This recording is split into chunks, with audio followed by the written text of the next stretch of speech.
Well, the Johnson Space Center is the place that astronauts live and work. It's the place where people prepare for the missions, where the astronauts are trained, where the missions are simulated, and ultimately when the orbiter is in space, where the missions are controlled. At 11:50, we think the engine will go down at 4 minutes. Fido standing by for performance call. First row of consoles, people are going to be mostly worrying about the trajectory of the orbiter, where it's going, and if we're making the places in space we got to get to. The second row of consoles is mostly going to be worrying about the systems on board the spacecraft. The third row is mostly going to be concerned with the command of the vehicle, sending the commands, the flight director, and overall decision, and the Capcom communicating with the crew. Back here, the people in the hot seat are going to be the boosters. They're going to be monitoring the main engines and the hydraulics officers on the other side of that. Go for 2 fans and have day 1. Discovery Houston, you go for the 2 fans, and how do you hear me on this transmission? Being a flight director is just hours and hours of boredom interspersed with moments of stark terror. I wish they hadn't done that. They took the bus down for us. Most of the time, everything goes very well.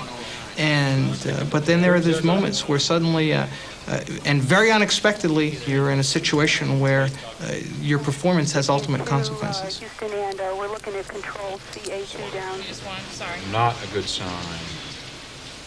At 11:50, we think the engine will go down at 4 minutes. Fido standing by for performance call.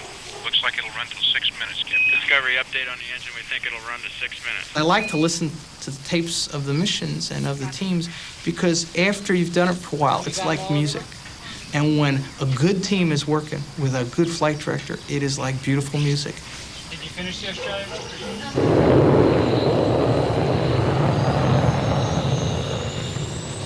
My name is Eileen Collins, and I'm an Air Force Lieutenant Colonel.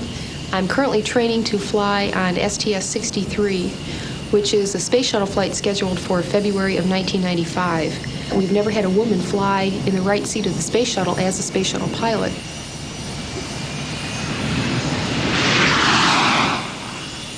Well, as a shuttle pilot, we need to keep up our proficiency in between shuttle flights and before our first shuttle flight.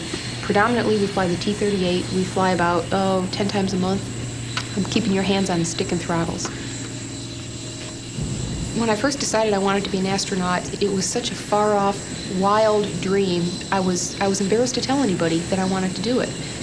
Of course, back then, as a youngster, there were only men astronauts.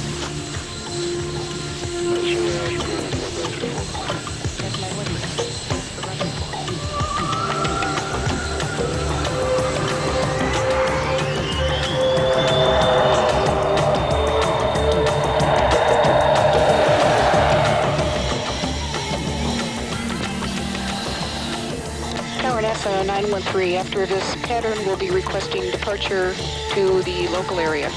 913, Roger. Whenever we say we want some astronauts, we get hundreds and hundreds, even thousands of applicants. It's easy to go fishing in a pool that's this deep. You know, we pick 20 or 25 every couple years. Are superb individuals. Maverick isn't exactly what you want, and you don't want a computer nerd or something. You don't want somebody that's very, very good in just one subject and not broad. So what we look for is somebody who is, of course, intelligent and willing to work hard and, in fact, subvert their own desires for somebody else's, because in many cases you carry somebody else's science up into orbit and do their work. Somebody who can get along in a team situation and behave pretty well in an emergency.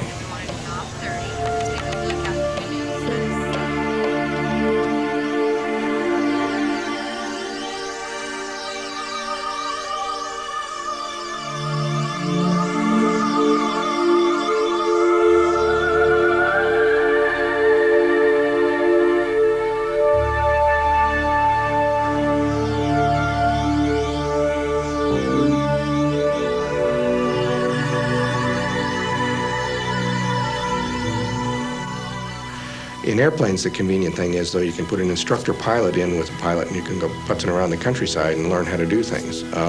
Spaceflight is still so expensive, you can't do that. You can't send a rookie into orbit because of the time and the expense. So we try to recreate the environment on the ground.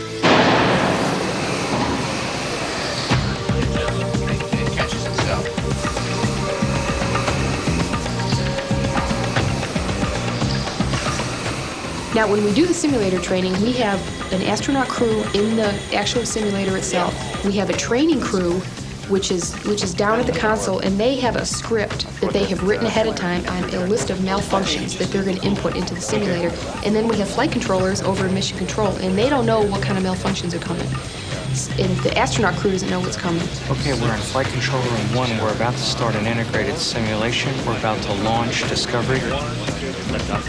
Copy, lift. Roger, roll, Discovery. So what you do is you launch, and you immediately start getting malfunctions. And what the pilot needs to do, and the commander and the mission specialist, is identify what is wrong. And that's difficult. Leaks going in. Left engine helium leak. Holler when you're out of the... Houston, Brylene, we see a leak on the left engine helium. Go for the procedure. In training, they pound on us incessantly.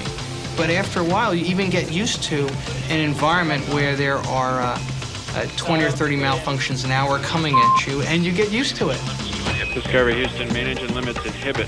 Stuck in the bucket. You cannot simulate that pressure, and the way we make up for it in training is to put in a large number of problems, which leads to the same kind of feelings of pressure that you get on a real flight day when maybe one thing's not working exactly right. We're on one IMU right now. See if it pulls out. Yeah. It's starting to clean up a little now. It's not looking too bad. Now they survived at this more or less, let them land. Crews come back laughing. They say if you can survive the simulators, the space flight itself is a dream. Trying to keep up with the vehicle that's going about Mach 25, and our brains are only about Mach 23, so we were scrambling. Oh, it's better than a workout at the gym.